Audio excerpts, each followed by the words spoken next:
Hi guys, Miss Griffin. We're looking at some circle vocabulary before we dive into skill 1. So you're just going to fill this out with me. You can refer back to it, kind of like you could refer back to your old vocab sheets. So we're going to start with just the definition of a circle.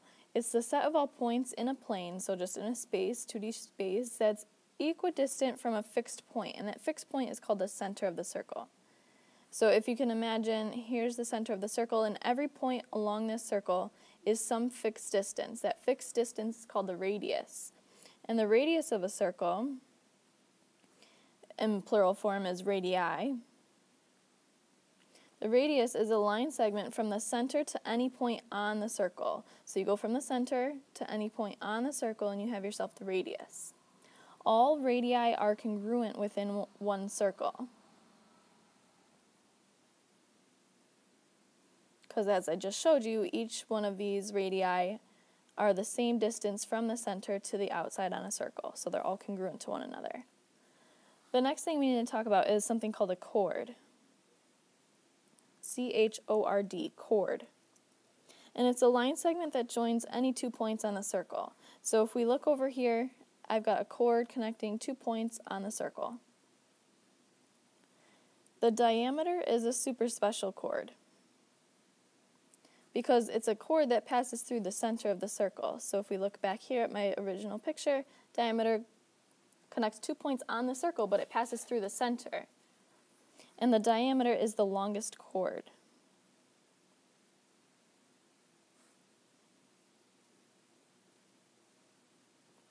The next thing we have to talk about is something called an arc. An arc is any curved portion of the circle. So here's a circle with some center. And I could have a point A, B, and maybe C somewhere.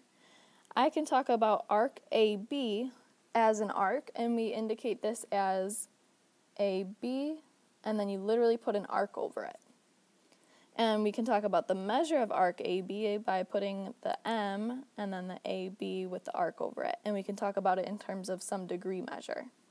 Those are supposed to be degree symbols. Okay, we could also talk about arc AC if we wanted to, or BC, etc., etc. The next thing we want to talk about is something called a semicircle. And a semicircle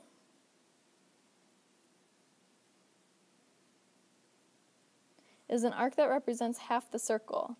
So if you think of a full circle, you should write this down somewhere, full circle. The arcs equal 360 degrees. So a half of a circle is half of that, 180 degrees.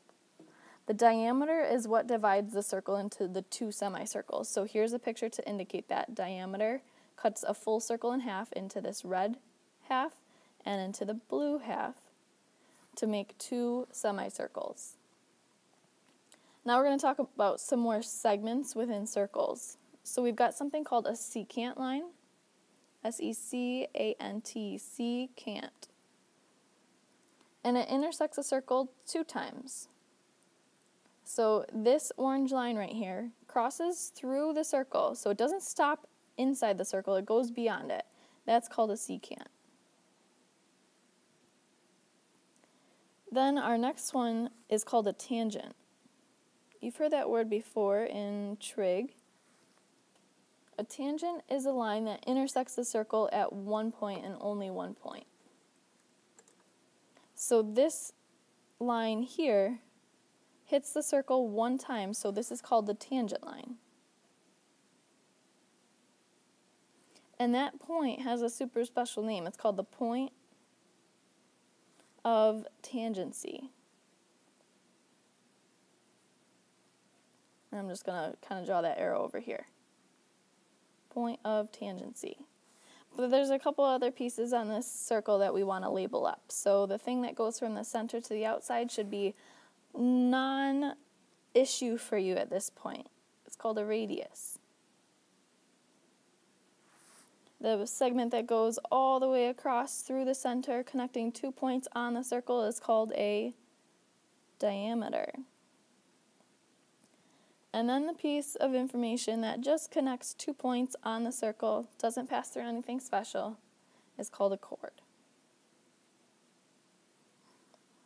Okay, now that we've the vocab down, we're going to flip over to the next page.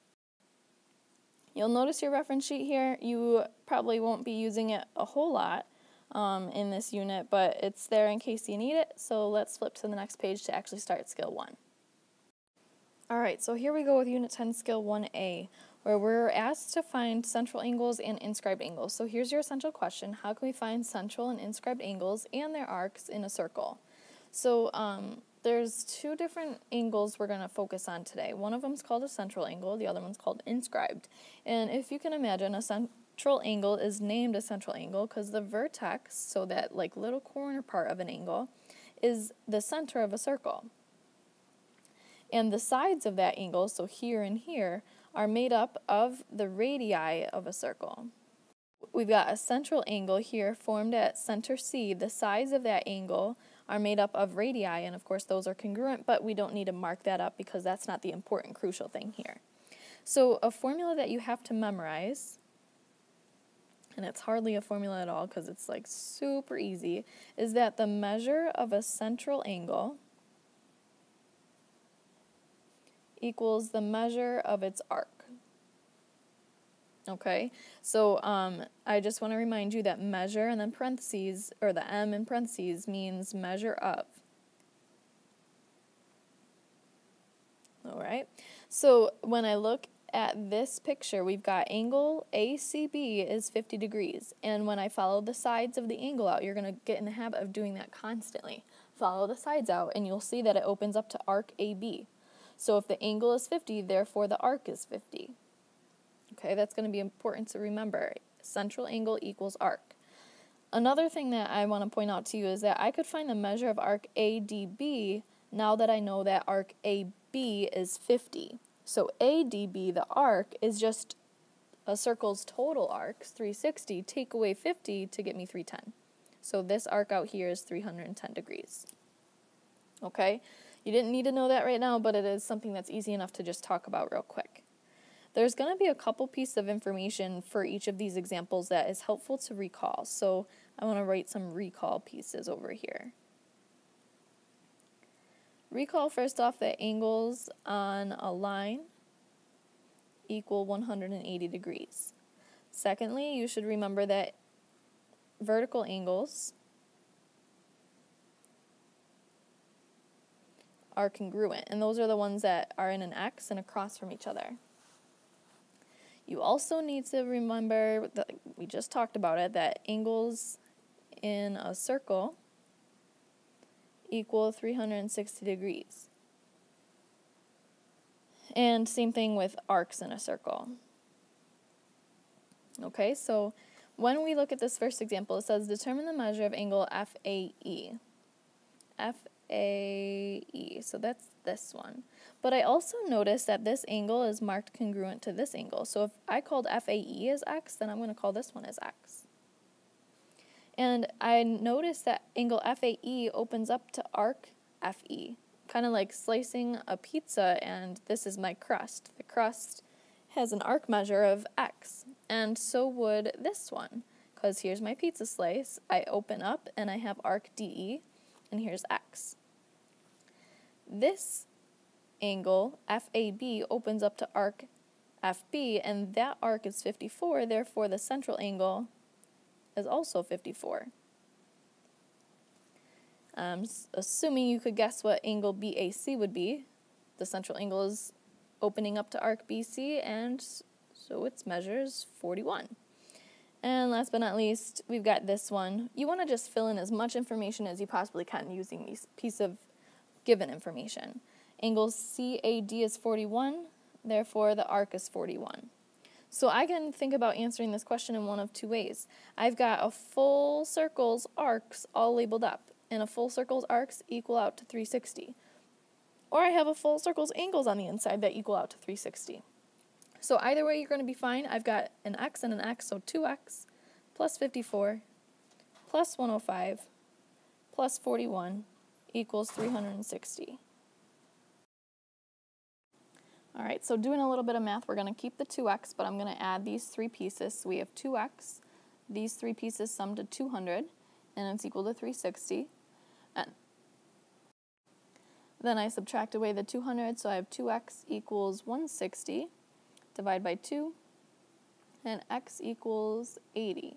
And remember that I did call my original piece of information that I needed as x, so I'm going to say the measure of angle FAE equals 80 degrees. And that one's done. The next one is for you to try on your own, so you're going to give this a whirl, try it on your own right now, and then you're trying to find the measure of arc FE, so that's this piece of information right here. All right, and don't forget to recall this information: angles on a line, vertical angles, angles in a circle, and arcs in a circle. Give it a try, and then I'll put the answers up so that we can talk about it together. Pause the video while you do it.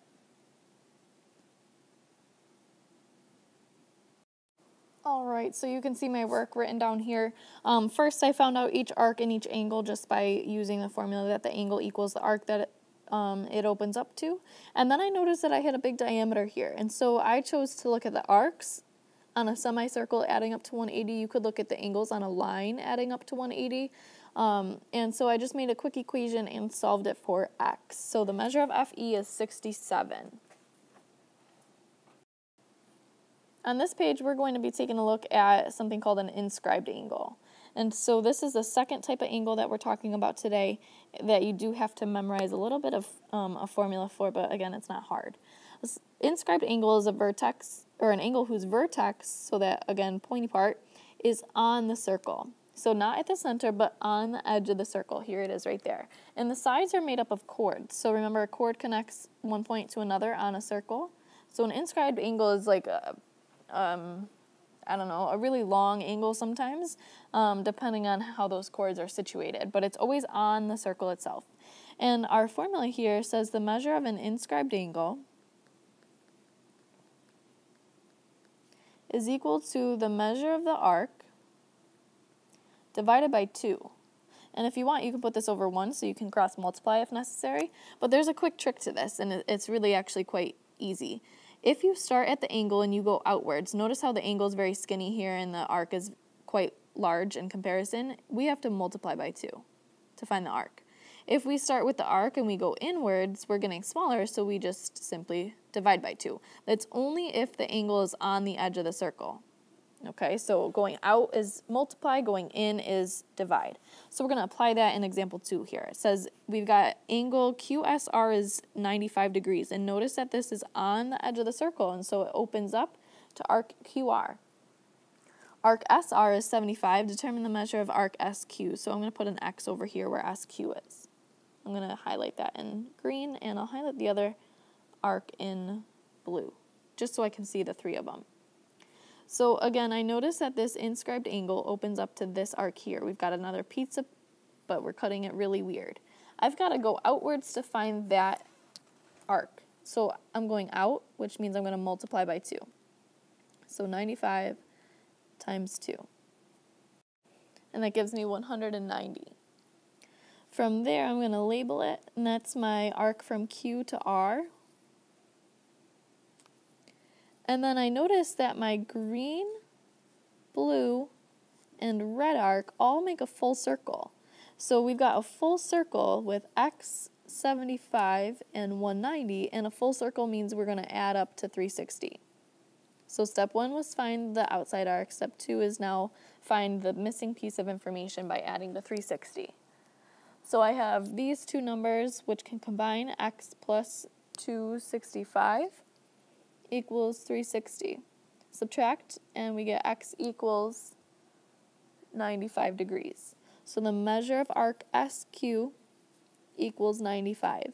And no, it's not because there was already a 95 on the picture, it's just a coincidence. Okay, so here's a practice problem for you to try on your own. And again, actually try it first. Your goal is to find the measure of angle FDE, so I'm going to place an X here. And then you're off to the races solving for X.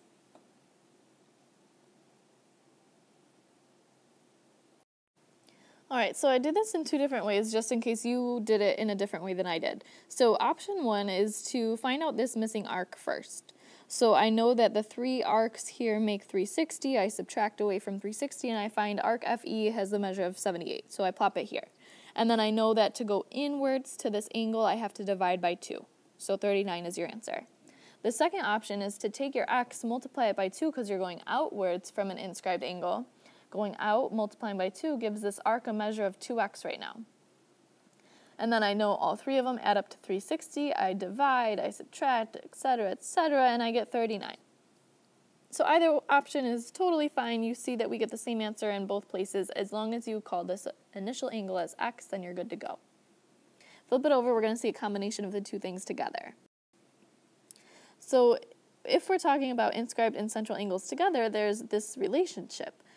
Because if they open up to the same arc, then there's something super special.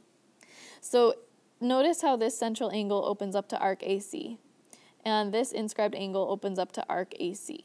So if they both open up to the same arc, then there's this relationship that can be written in one of two ways. The central angle is twice the measure of the inscribed angle when they open to the same arc. That's important. Or the inscribed angle is half the measure of the central angle. So let me give you an example with this. If I tell you that the arc is 50 degrees, then we know that the central angle is just 50 because it's equal to its arc. But if I go backwards to find the inscribed angle, I have to cut it in half. So divided by 2, and I get 25. So what we're saying with this phrasing, they mean the same thing. These two are interchangeable. This phrasing says the central angle, measure of angle CEA, is equal to twice the measure of angle CBA, the inscribed angle. And that's a true statement because 50 is equal to twice 25. Okay? The alternate way of seeing that is, again, on this picture, central angle opens up to arc AC, inscribed angle opens up to arc AC. If I tell you again that arc AC is 50, central angle is automatically 50, equal to its arc. Inscribed angle divided by 2, and you get 25. So the opposite way of saying this is that the measure of angle ABC, or CBA if you want to call it that way, is equal to half the measure of angle AEC, or CEA if you see it that way. Okay, and then again, this is true because 25 equals half of 50. All right, so you might see a problem where they give you something like this, central angle, and then an inscribed angle. They might say this is 24, find out this angle's measure. So you're like, ooh, I can do it. Right, you multiply by 2. That gives you 48 for the arc that they both open up to. P.S. This would be opened up to a little bit better. And then you know that a central angle is just equal to its arc's measure, so this is 48. Okay? Example 3, last and final one. In the diagram below, we've got a diameter, a radius, and a chord, parallel to DC and BA. All right, so that's cool. As soon as you see parallel lines, you should be thinking Z's and alternate interior angles. Okay? So if BCD is 40, determine and state the measure of angle AOB. All right, so I know that this angle is 40. I know alternate interior angles are congruent, so that means this one must be 40. If you want, we can write out the steps.